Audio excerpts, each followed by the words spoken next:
Now, the first con of living in Durango is going to be the price of living. Now, as you guys probably expected, it's pretty expensive to buy a home in Durango. I'll go over a couple of those numbers for you. So starting at La Plata County, which keep in mind that's going to include some lower priced areas, lower priced subdivisions, that average home price is just going to be above $650,000. And then once you get into in-town Durango, you're just below $800,000. And then looking at Durango County, you're going to be at $850,000 for a median home price in the county. I'm just going to mention a few subdivisions that's going to include. So you've got subdivisions like Falls Creek Ranch, where you've got a private lake. Then the median home price for the mountain area, which is the area that goes south of Purgatory Ski Resort by about 15 minutes, and is about 30 to 40 minutes from downtown Durango, kind of all of that area. That's going to be $2.13 million, and that's one of the only markets that actually came up in median home price in the year of 2023. Then if you're looking at other markets just around Durango, we've got Bayfield. Bayfield's home prices are quite a bit lower at $524 for the county and $477 median home prices for in-town Bayfield. I've got some other great videos on Bayfield where I talk about the pros and cons, kind of show you the grocery store, show you distance to things there. So check that one out if you guys are interested in Bayfield. Again, I'm a licensed realtor here in Durango as well as in New Mexico, and would love to help you guys with any of your real estate needs, so don't hesitate to reach out. Now let's jump back into the video. Now everybody's always asking me about taxes. So property taxes are actually quite a bit lower here. We recently sold a property that was right about $520,000, and their property taxes were roughly $2,500. So it gives you kind of just a decent ballpark. That property is in the county as opposed to in town, but right about $2,500 for a property kind of in that $500,000 price range.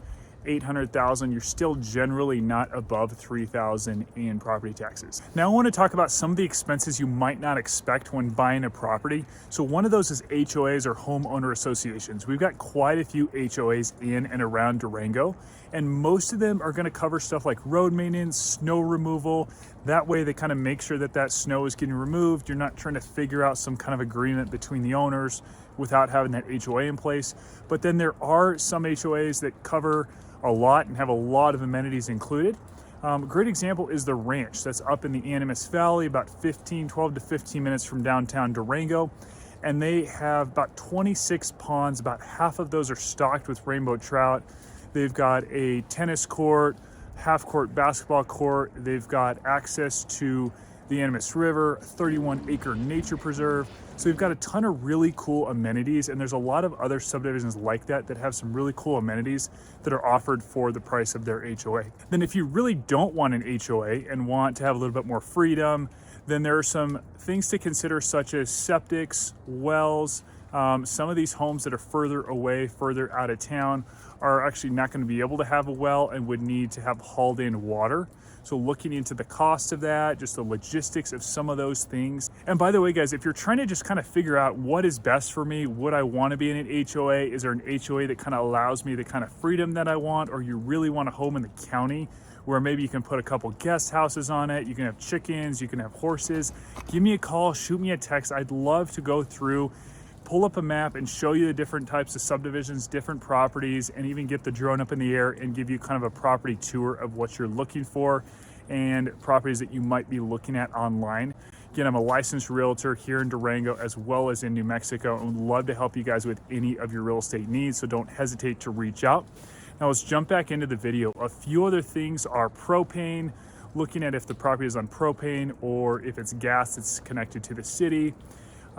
Looking at if there's irrigation rights, what that might look like, if that's going to actually bring some of the costs down for you, and just looking at some of those other costs incurred. I was actually just showing a property to a client recently where that property was on a road that actually wasn't being plowed by the HOA. There wasn't an HOA in place, and so the owner was paying a neighbor to plow it. So stuff like that, you really want to reach out to me, or you just really want to be cognizant of when you're looking for properties, that some of that kind of stuff happens when you're looking at properties without HOA. All right, the next item on the list is going to be there are no beaches or snorkeling here in Durango. Okay, I'm kind of kidding about that, but to be honest, that is one of the big reasons that I was hesitant about moving here, because we actually lived in Maui, Hawaii for 3 years and really, really loved it.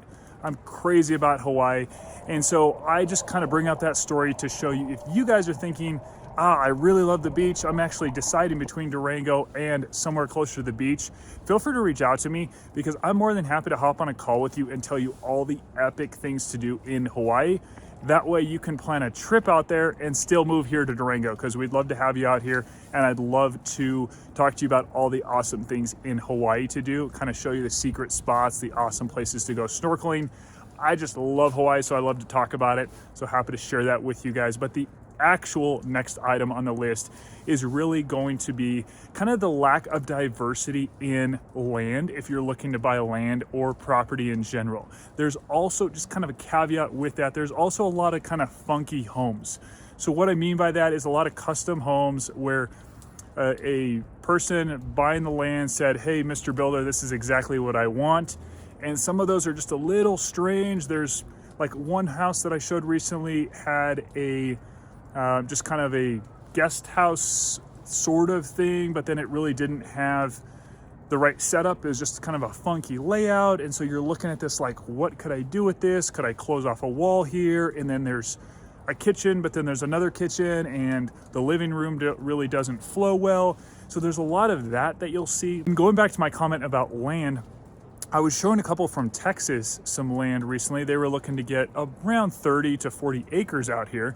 And a lot of the land that I was showing them is 40 acres or 30 acres, but it's really only 5 to 6 acres that are really usable, right? It's like really pretty, you get a lot of views, and then it drops off, right? We've got a lot of land like that. Or you get a lot lower price, but you're not in the mountains and getting those views, you're further south of town. So you get a lot of that, you're either kind of edge of a cliff or really flat or right in the pines. So with that, what I recommend you do is kind of think through what you really prefer. Do you really want to be in the pines, or do you really want something open with maybe views like this? So when you're kind of deciding what kind of home you want, what location of home you want, that's one of the first questions I'm going to ask you when we hop on a call. And that way I can kind of point you to specific subdivisions, specific areas, or if you don't want to be in a specific subdivision, and point you to parts of the county. Now the next one's really going to be the isolation, but to kind of narrow down kind of the limited networking ability here. And we are really not off of any main highway, so it's not easy to hop on the highway and get up to Denver. For example, I just drove up to Denver to actually go to a networking conference, to a meeting to network. And it was about a 7.5 hour drive, because we just got a bunch of snow. We just got about 6 inches of snow, but Wolf Creek Pass is what you're gonna be driving through, and they got a lot of snow. So the roads were actually really snowy. You couldn't even see the lines on the road, just to give you an idea. So tougher to travel in the winter. As far as flights go, I double checked flights before I started this video. And just for tomorrow, there are 6 flights flying out of here to Denver specifically. About every couple hours throughout the day. They're about $244, and it's about an hour-and-a-half flight. So keep in mind, most flights are either going to Denver or going to Phoenix, and then you're connecting there to somewhere else.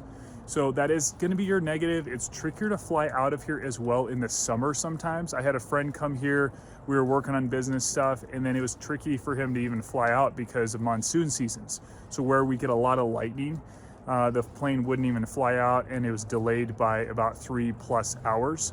And sometimes they'll just send you home and have you come back the next day because it's delayed so much. So that definitely happens. It's not super common, but it definitely happens. The last time my parents flew out of town, they actually took the airport out of Cortez, just because they felt like those flights were more on time, they were more punctual, and were able to get them out of town and over to Denver a lot quicker. So keep that in mind. There are a couple options for airports. And then as far as location to things, we are about a 3.5 hour drive down to Albuquerque. Usually those roads are a lot better because the elevation comes down as you get over the border and start going towards Farmington. So you have some good options there. You're about 6 hours, 6.5 hours from Phoenix. And then 12 to 13 hours to Dallas area if you are driving, of course. So keep that in mind. That is kind of the negative, just not as much ability to network. However, we still are close to a lot of cities like I just mentioned. Denver, Houston, Vegas. Vegas isn't that far either. So my parents had narrowed it down to one of the mountain towns within Colorado. They really knew they wanted Colorado, But then they knew that they wanted a really good airport, dependable airport, be able to fly out whenever they needed to for the most part, and then also have a really good hospital. So this town does have both of those. We have Mercy Hospital that is a level 3 trauma center with 83 beds as well. And they have a lot of good specialists. I was talking to a client recently that really knew a lot about some of the doctors that were coming into town. And he was talking about some great specialists that were coming in from Denver. And then keep in mind as well, it's a short flight, hour-and-a-half flight to go to Denver if you also want to go to a specialist there, see other doctors there. Hour-and-a-half flight. I was looking at prices for booking a flight tomorrow. That's a round-trip ticket, just for example. And then the hospital is right near Three Springs as you're going east on Highway 160 from downtown Durango. It's only about 15 minutes from downtown Durango. So whereas a lot of other really small mountain towns in Colorado are going to have some sort of hospital, but it's going to be fairly limited care. They're not going to have nearly as big of a hospital as we have here. I think part of the reason for that is they're servicing a really large area because there's a lot of small towns around it with 1,000 or 2,000 people. So a lot of those towns are coming to that hospital. Then one thing that my dad was really looking for was a town that had great mountain biking, but not just great mountain biking. You probably already know that, but a town where it's a little bit more moderate trails, where they're kind of greens and borderline on blue, where kind of rolling hills, just a little bit easier flowy trails. And we definitely have that. So we've got Horse Gulch, then we've got the Mesa bike park system that they're actually just started building. That are going to be a lot more kind of greens and blues in there. And then we've also got Three Springs, which is a great area that we love to go and bike. And they actually ended up moving pretty close to there. So they're really close to biking. While I'm touching on that, if you decide to buy or are looking at homes that are kind of south of town, south of Highway 160, and I'll show you guys that on a map, there are those biking trails that are in Three Springs. So you might be thinking, I really still want to be close to trails. I know it's flatter down there. You are still really close to a ton of great trails in Three Springs. So just a little bit of a tangent, but just want to mention that. I was just talking to that to a client a couple days ago. Then I want to mention something that my mom really enjoys about Durango is just kind of the accessibility. She really likes meeting people for coffee, being able to talk face to face, meeting with people in town.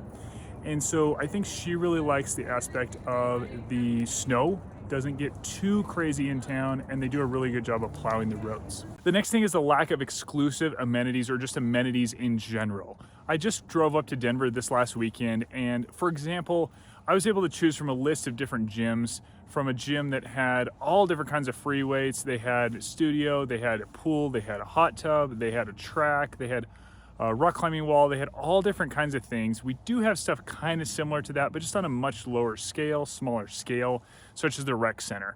So the rec center does have a pool, does have little track around, does have some free weights, but just not on that bigger scale of the options that you're gonna have in places like Denver, Phoenix, Houston, Dallas. So you kind of get that trade-off where you're really here for the outdoors, or most people are here for the outdoors, the scenery, the river, and you're just not quite getting a lot of those amenities. And then I'm gonna lean into more of the resort side as well. We do have Purgatory Ski Resort. We do have Pagosa Springs, Pagosa Hot Springs, and that's about an hour away from downtown Durango. But you don't really have any of these big resorts like you see in places like Breckenridge. And that brings me to kind of a quick story. I've got a client kind of in that $2 to $3 million price range that's moving from Breckenridge to here, or he's selling a home for a similar price to that. And he's had a client or a buyer that was coming to his property to take a look at it. And when they got close, they flew in on a private flight and just told their driver to just turn around, go back to the airport because of the traffic. And so that kind of leads me into, yes, we don't have a lot of these amenities like resorts and kind of the same level of spas that these bigger cities have, but we don't have the traffic. We don't have just the congestion and just all the people and the busyness that a lot of these other towns have. So you kind of have that trade-off with those kind of more exclusive amenities. The next thing with amenities is restaurants. We do have some great restaurants. I'm happy to provide you with kind of a list of the restaurants that I really like, but of course we don't have the same kind of options that Denver, Phoenix, Houston, those bigger cities are going to have. And along those lines, really the next thing on the list is going to be the winters. Now, I know I've spoken a lot about winters in the past, so I'm going to hit on a few quick points, but I'm going to talk about something completely different that I haven't really discussed much. It's going to be the driving in the winter regarding getting out of town. So talking about getting to Denver, you're going to have Wolf Creek Pass. So I actually just did this drive after it snowed about 6 inches in Durango, and then in the mountains it's snowing quite a bit more. And I did that drive, and it wasn't bad at all until you get closer to Wolf Creek, where the elevation is near 10,000 feet. And it wasn't icy, I was lucky, but the streets, the roads were covered in snow. So you couldn't really quite see, you couldn't see where the line on the road was. It was definitely a little bit sketchier. So I definitely recommend looking at CDOT Planner. That's an app that you can get. And that's a great app, but it's still kind of vague. So they'll say that there's snow, icy spots on the road. They'll say different like waypoints of what the weather is like, but it's still not perfect. So you just want to really keep that in mind. If it snows a lot, if you've got a good four-wheel drive car, if you're kind of prepared and you understand how to drive in the snow, in the weather, then go for it. Just kind of know that that's a different risk that you're taking living in Durango. Granted, if you're going somewhere like Albuquerque or Phoenix, those roads, the elevation that you're driving on those roads are going down from Durango for the most part. So that's going to give you kind of some peace of mind. Like it's a lot easier to get down to Albuquerque or Phoenix area. Granted, there are some spots on the way to Phoenix that are higher elevation, but on the way down to Albuquerque, it really goes down in elevation for the most part. Then while I'm talking about the winter, I want to hit on a few key points that I have hit on in other videos, but it's going to be that from downtown Durango, if you Google it, you look up the elevations, it's be 6512 elevation, they get about 67 inches of snowfall a year. Then as you go about 5 minutes east or west of downtown Durango, it climbs up about 1,000 feet in elevation, and they're going to get between 30 and 100% more snow. Just checked with a client recently that moved up west of Durango. They got about double the snow that we got in town. Then going north past James Ranch area, if you Google where James Ranch is, right there it starts climbing in elevation pretty quickly, and that's on the way up to Purgatory Ski Resort. So as you can imagine, that's going to start climbing and getting a lot more snow going that direction. But in the valley, you're going to get similar amount of snow to in town. I always recommend really keep that in mind. Feel free to reach out to us again if you're thinking about, if you're looking at any properties really east, west, north of Durango, and we're happy to go show you and kind of tell you the difference in snow that they're going to get, kind of talk to you about what the road maintenance situation is, if they plow those roads, how the incline is, because that's something that's really tough to know from just looking online what the incline of the driveway is, whether or not you're in a subdivision or not. And we're happy to go put the drone up in the air and do kind of a video tour so you get an idea of the roads. We were just showing a property the other day where it's a longer driveway, but it's pretty flat, and it's just harder to tell by GPS and by photos sometimes. And it's just tough to know, like, are they getting more snow here or not? So more than happy to do that for you guys. Like I mentioned, licensed realtor here in Durango, Colorado, and Southern Colorado, as well as New Mexico. So we'd be happy to kind of go out of our way for you guys, go the extra mile and show you those differences, especially if you're coming from an area that doesn't get snow like we get here. Now, while I'm talking about the winter, I want to mention I actually just shot a video about all of the top things to do in Durango in the winter. So I'm not going to hit on that in this video, but make sure to check that video out when you're done checking this one out. And then I want to mention something I didn't say in that video is that they actually do a really good job. Durango, City of Durango does a really good job of plowing the Animas River Trail. So it's about a 9-mile trail that goes along the river. They do a great job of actually plowing it. I was on it the other day going for a walk, and there wasn't much ice, there wasn't much snow when it snowed 6 inches just a week and a half ago. So they do a great job there. Keep that in mind, like they really go out of their way to do a really good job of plowing the streets. The majority of subdivisions are plowed. That's why you will see, going back to talking about HOAs, that's why you will see HOAs or at least covenants in place, some kind of road maintenance agreement in place for almost every single subdivision here. There are a few kind of out of the box ones. I think I mentioned this earlier, but I was showing a client a property where like just their part of the street wasn't maintained. So that does arise, and again, I'm happy to provide that info for you when you send me some properties that you're possibly interested in. Now, while I'm talking about amenities that Durango doesn't really have, I gotta mention a couple that we do have. So we have the Durango Hot Springs. and they actually just put about $10 million into renovations there, and it is stunning. They would rival any other big city regarding spas. They have really nice tubs looking out at the beautiful views, similar views to what are behind me, which just kind of expand across to the left of me here. And then they've got Japanese soaking tubs for 2 people where you can book and actually reserve those. And you can actually control the temperature of the water in there. They've got 2 cold plunges. They have a food truck. They offer and serve alcohol as well. They have a bigger pool for kids, kind of a kids only, or not kids only, but an adult only area, and then an area where kids are allowed to be in as well.